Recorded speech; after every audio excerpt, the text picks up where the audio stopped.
ಸಖತ್ ಖಾರ ಬಣ್ಣ ಮತ್ತು ರುಚಿ ಆಚಿ ಚಿಲ್ಲಿ ಪೌಡರ್. ಇನ್ನು ಬೆಂಗಳೂರಿನ ಕೋಗಿಲು ನಿರಾಶ್ರಿತರಿಗೆ ಮನೆ ಕೊಡಲು ಮುಂದಾಗಿರುವಂತಹ ಸರ್ಕಾರದ ವಿರುದ್ಧ ಬಿಜೆಪಿ ನಿಗನಿಗೆ ಅಂತ ಹೇಳ್ತಾ ಇದೆ. ಈಗ ಅದರಲ್ಲೂ ಬಾಂಗ್ಲಾದವರಿಗೆ ಮನೆ ಕೊಟ್ಟರೆ ದಂಗೆ ಅಂತ ಅಶೋಕ್ ವಾರ್ನಿಂಗ್ ಕೊಟ್ಟಿದ್ದಾರೆ.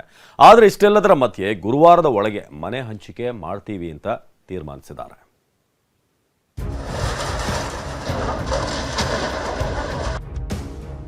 ಕಾಂಗ್ರೆಸ್ ಸರ್ಕಾರದ ವಿರುದ್ಧ ಬಿಜೆಪಿಯಿಂದ ಕೋಗಿಲು ಕಹಳೆ. ಬಾಂಗ್ಲಾದವರಿಗೆ ಮನೆ ಕೊಟ್ರೆ ದಂಗೆಯಿಂದ ಆರ್ ಅಶೋಕ್. ವಿರೋಧದ ಮಧ್ಯೆಯೂ ಗುರುವಾರದ ಒಳಗೆ ಮನೆ ಹಂಚಿಕೆಗೆ ನಿರ್ಧಾರ. ಆಕ್ರೋಶ. ಕೋಗಿಲು ಅಕ್ರಮವಾಸಿಗಳಿಗೆ ಮನೆ ನೀಡದಂತೆ ಕಾಂಗ್ರೆಸ್ ಸರ್ಕಾರದ ವಿರುದ್ಧ ಕೇಸರಿ ಪಡೆ ರೋಷಾವೇಶ. ಈ ಆಕ್ರೋಶ ತೀವ್ರ ವಿರೋಧದ ನಡುವೆನೇ ರಾಜ್ಯ ಸರ್ಕಾರ ಅಕ್ರಮವಾಸಿಗಳಿಗೆ ಮನೆ ನೀಡುವುದಕ್ಕೆ ಮುಂದಾಗಿದೆ. ಹೈಕಮಾಂಡ್ ಓಲೈಕೆ, ಕೇರಳದ ಒತ್ತಡಕ್ಕೆ ಮಣಿದು ಪರ ವಿರೋಧದ ನಡುವೆ ಕಂದಾಯ ಸಚಿವ ಕೃಷ್ಣ ಬೈರೇಗೌಡ ಮತ್ತು ವಸತಿ ಸಚಿವ ಜಮೀರ್ ಅಹಮದ್ ಒಂದು ನಿರ್ಧಾರಕ್ಕೆ ಬಂದಿದ್ದಾರೆ. ಇದೇ ಗುರುವಾರದ ಒಳಗೆ ಮೊದಲ ಹಂತದಲ್ಲಿ ಮನೆ ಹಂಚಿಕೆ ಮಾಡುವುದಕ್ಕೆ ಅಧಿಕಾರಿಗಳಿಗೆ ಸೂಚನೆ ನೀಡಿದ್ದಾರೆ. ಕೋಗಿಲು ಬಡವರಿಗೆ ಮಾನವೀಯತೆಯ ಅಡಿಯಲ್ಲಿ ಮನೆ ನೀಡಬೇಕು, ಕಾನೂನುಬದ್ಧವಾಗಿಯೇ ಮನೆ ಹಂಚಿಕೆ ಮಾಡಬೇಕು. ಗುಡಿಸಲು ಹಾಕಿದವರ ಮೂಲದ ಬಗ್ಗೆ ಮೊದಲು ತನಿಖೆಯಾಗಲಿ. ಯುಪಿ, ಬಿಹಾರದಿಂದ ಜನ ಬಂದಿರುವ ಮಾಹಿತಿ ಇದ್ದು ಬೇರೆ ಜಿಲ್ಲೆಗಳಿಂದ ಬಂದು ನೆಲೆಸಿದವರಿಗೆ ಮಾತ್ರ ಆದ್ಯತೆ ಕೊಡಬೇಕು. ಕನ್ನಡಿಗರು ಅಲ್ಲದಿದ್ರೂ 5 ವರ್ಷ ಇಲ್ಲಿ ನೆಲೆಸಿದ್ರೆ ಮನೆ ಹಂಚಿಕೆಗೆ ನಿಯಮಗಳಿವೆ. ಕೋಗಿಲು ನಿವಾಸಿಗಳಿಗೆ ಗುರುವಾರದ ಒಳಗೆ ಮೊದಲ ಹಂತದ 25ರಿಂದ 30 ಜನರಿಗೆ ಮನೆ ನೀಡಬೇಕು ಅಂತ ಸಭೆಯಲ್ಲಿ ನಿರ್ಧರಿಸಲಾಗಿದೆ. ಉಳಿದವರಿಗೆ ಎಲ್ಲ ಅರ್ಹರಿಗೂ ಹಂತ ಹಂತವಾಗಿ ಮನೆ ಕೊಡೋದಕ್ಕೆ ಸಭೆ ತೀರ್ಮಾನ ಕೈಗೊಂಡಿದೆ. ಈಗ ಮನೆಗಳು ಕೊಡ್ಬೇಕಂತ ತೀರ್ಮಾನ ಮಾಡಿದೀವಿ. ಅದು ಬಡವ್ರು ಕೊಳ್ಳೇಬೇಕದು.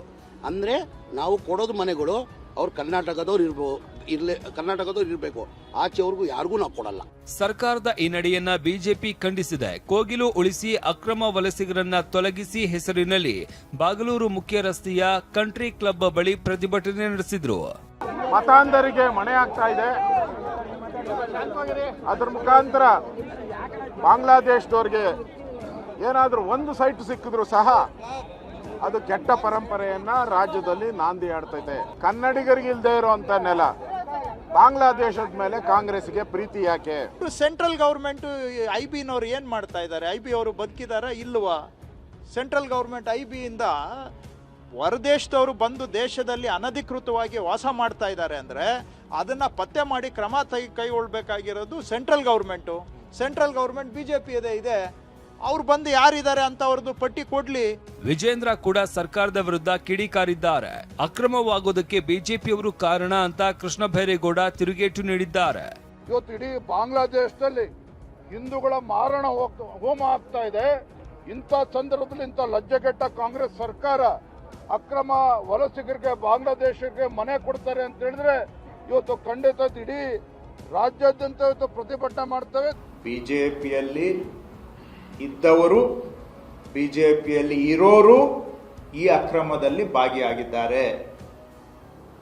ಅತಿಕ್ರಮಣ ಆಗಲಿಕ್ಕೆ ಅವರೆಲ್ಲ ಕಾರಣಕರ್ತರಾಗಿದ್ದಾರೆ. ಕೃಷ್ಣ ಬೈರೇಗೌಡರು ಇಂದು ತನಕ ಎಲ್ಲೋಗಿದ್ರು? 1 ವರ್ಷದಿಂದ ಕಟ್ಟಿರೋದು ಮನೆ ಎಲ್ಲೋಗಿದ್ರು? ಇವತ್ತೇನು ಹಂಗಾರೆ ಕೃಷ್ಣ ಬೈರೇಗೌಡರು ತಮ್ಮ ಮೂಲಕ ಪ್ರಶ್ನೆ ಕೇಳ್ತಾನೆ, ಹಾಗಾದ್ರೆ ಅವ್ರ ಮನೆಗಳನ್ನ ನಿಮ್ಮ ಕ್ಷೇತ್ರದಲ್ಲಿ ಕೆಡಬೇಕಾದ್ರೆ ನೀವೆಲ್ಲಿ ಹೋಗಿದ್ರಿ ಮಾನ್ಯ ಶಾಸಕರೇ? ಹಾಗಾದ್ರೆ ಇವತ್ತು ಹೆದರ್ಕೊಂಡು ಓಡೋಗಿರ್ತಕ್ಕಂಥ ಕೃಷ್ಣ ಬೈರೇಗೌಡರು ಇವತ್ತು ಹೊರಗೆ ಬಂದು ಮಾತನಾಡುವಂತ ಪ್ರಯತ್ನ ಮಾಡ್ತಾ ಇದ್ದಾರೆ. ಇಷ್ಟೇ ಅಲ್ಲ, ಒಳ ಹೊರಗಿನವರ ಚರ್ಚೆ ಕೂಡ ನಡೀತಾ ಇದೆ. ಕನ್ನಡನೇ ಮಾತಾಡ್ತಿರ್ತಕ್ಕಂಥ ಕನ್ನಡದ ಮಕ್ಕಳಿಗೆ ಮನೆ ಕೊಡಿ, ಆಮೇಲೆ ನೀವು ಕಂಡವ್ರ ಮಕ್ಕಳಿಗೆ ಕೊಡ್ರಂತೆ. ನಮಗೆ ಗೊತ್ತು, ನಿಮಗೆ ಪಾಕಿಸ್ತಾನದವ್ರನ್ನ ಕಂಡ್ರೆ, ಬಾಂಗ್ಲಾದೇಶದವ್ರನ್ನ ಕಂಡ್ರೆ ಸ್ವಲ್ಪ ಜಾಸ್ತಿ ಪ್ರೀತಿ ಅಂತ ನಮಗೆ ಗೊತ್ತು. ಆದರೆ ಮೊದಲು ಕನ್ನಡದ ಮಕ್ಕಳಿಗೆ, ಕನ್ನಡ ನಾಡದಲ್ಲಿ ಹುಟ್ಟಿದವರಿಗೆ, ವಸತಿ ರಹಿತರು ಅಂತ ನೋಂದಾಯಿಸ್ಕೊಂಡಿರೋರಿಗೆ, ಸೂರಿಲ್ದೇ ಇರೋರಿಗೆ ಅವರಿಗೆ ಮನೆ ಫಸ್ಟ್ ಕೊಡಿ. ಯಾರು ಕರ್ನಾಟಕದವರಿದ್ದಾರೆ ಅವ್ರನ್ನ ಗುರುತಿಸಿ ಅವರಿಗೆ ಸರ್ಕಾರದ ಯೋಜನೆಯಲ್ಲಿ ಮನೆ ಬೇರೆಯವ್ರಿಗೂ ಕೊಡ್ತೀವಿ ಬಡವರಿಗೆ. ಅದೇ ರೀತಿಯಲ್ಲಿ ಇವ್ರಿಗೂ ಕೂಡ ಅವ್ರಿಗೆ ಮನೆ ಕೊಡುವಂತದನ್ನ ಸರ್ಕಾರದ ಮಟ್ಟದಿಂದ ನಾವು ತೀರ್ಮಾನ ಮಾಡಿದ್ದೇವೆ. ಬರೀ ವಾಗ್ಯುದ್ಧಕ್ಕೆ ಸೀಮಿತಗೊಳ್ಳದೆ ಕೋಗಿಲು ಲೇಔಟ್ನಲ್ಲಿ ಅಕ್ರಮ ಮನೆಗಳ ತೆರವು ವಿಚಾರದ ಬಗ್ಗೆ ರಾಜ್ಯವ್ಯಾಪಿ ಹೋರಾಟ ನಡೆಸುವುದಕ್ಕೆ ಬಿಜೆಪಿ ಕೋರ್ ಕಮಿಟಿ ಸಭೆಯಲ್ಲಿ ತೀರ್ಮಾನಿಸಲಾಗಿದೆ. ಹೋರಾಟದ ಜೊತೆಗೆ ಕೋರ್ಟ್ ಮೊರೆ ಹೋಗುವುದಕ್ಕೆ ತೀರ್ಮಾನಿಸಲಾಗಿದೆ. ಅನಿಲ್ ಕಲ್ಕೆರೆ, ಕಿರಣ್ ಸೂರ್ಯ ಜೊತೆ ಹರೀಶ್, TV9 ಬೆಂಗಳೂರು. ಇನ್ನು ಕೋಗಿಲು ನಿವಾಸಿಗಳಿಗೆ ಗುರುವಾರದಿಂದ ಮನೆ ಹಂಚಿಕೆ ಸಚಿವ ಕೃಷ್ಣ ಬೈರೇಗೌಡ ಹಾಗೂ ಜಮೀರ್ ಸಭೆಯಲ್ಲಿ ನಿರ್ಧಾರ ಮಾಡಲಾಯಿತು. ಅಪಾರ್ಟ್ಮೆಂಟ್ಗಾಗಿ ಅಪ್ಲಿಕೇಶನ್ ಹಾಕಿದಂಥ 245 ಕುಟುಂಬ. ಒಟ್ಟು 245 ಕುಟುಂಬದವರು ಅಪ್ಲಿಕೇಶನ್ ಹಾಕಿದ್ದಾರೆ. ಆದರೆ ಅದರಲ್ಲಿ ಎಷ್ಟು ಅಸಲಿ, ಯಾರ್ಯಾರ ಬಳಿ ಇದೆ ದಾಖಲೆ? 245 ಕುಟುಂಬದಲ್ಲಿ ಎಷ್ಟು ಅಸಲಿ ಇದ್ದಾರೆ, ಯಾರ್ಯಾರ ಬಳಿ ಡಾಕ್ಯುಮೆಂಟ್ ಇದೆ? ಕೋಗಿಲು ಲೇಔಟ್ನಲ್ಲಿ TV9ನ ಇನ್ವೆಸ್ಟಿಗೇಷನ್. ಕೋಗಿಲು ಲೇಔಟ್ನಲ್ಲಿ ಏನೀಗ ಗುರುವಾರದಿಂದ ಮನೆ ಹಂಚಿಕೆ ವಿಚಾರಕ್ಕೆ ಸಂಬಂಧಪಟ್ಟ ಹಾಗೆ ನಿರ್ಧಾರ ಕೈಗೊಳ್ಳಲಾಗಿದೆ. 245 ಕುಟುಂಬ ಅಪ್ಲಿಕೇಶನ್ ಹಾಕಿರೋದು, ಅದರಲ್ಲಿ ಎಷ್ಟು ಅಸಲಿ, ಯಾರ್ಯಾರ ಬಳಿ ಸೂಕ್ತ ದಾಖಲೆ ಇದೆ? ಇದರ ಬಗ್ಗೆ ಕೋಗಿಲು ಲೇಔಟ್ನಲ್ಲಿ TV9 ಒಂದು ಡಿಟೇಲ್ಡ್ ಆದಂಥ ಇನ್ವೆಸ್ಟಿಗೇಷನ್ ಅನ್ನು ನಡೆಸಿದೆ, ಅಪಾರ್ಟ್ಮೆಂಟ್ಗಾಗಿ ಅಪ್ಲಿಕೇಶನ್ ಹಾಕಿರುವಂಥ ವಿಚಾರಕ್ಕೆ ಸಂಬಂಧಪಟ್ಟ ಹಾಗೆ.